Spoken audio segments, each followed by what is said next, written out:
Maithili express की शानदार प्रस्तुति।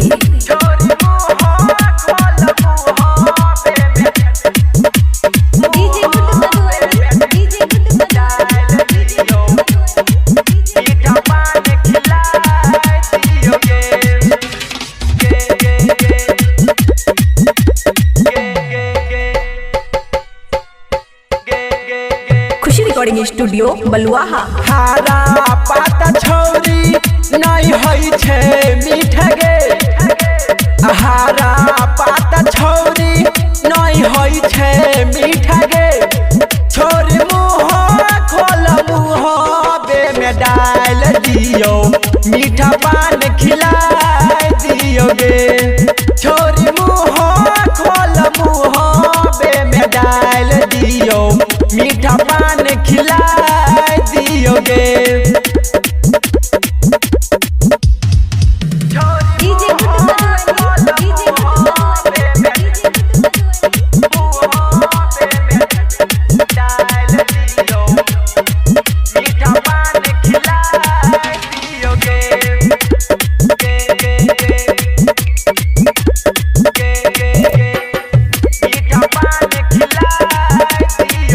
खुशी रिकॉर्डिंग स्टूडियो बलुआहा।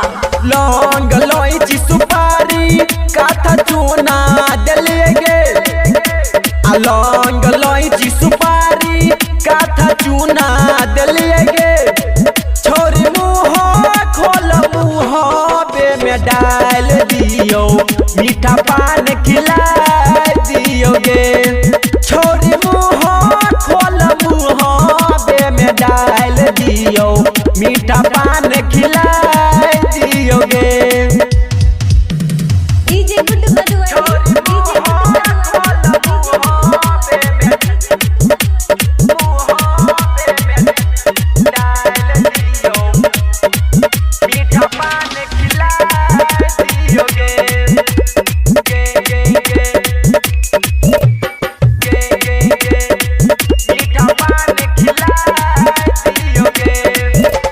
हमारा दुकान के पान छै खूब फेमस गे।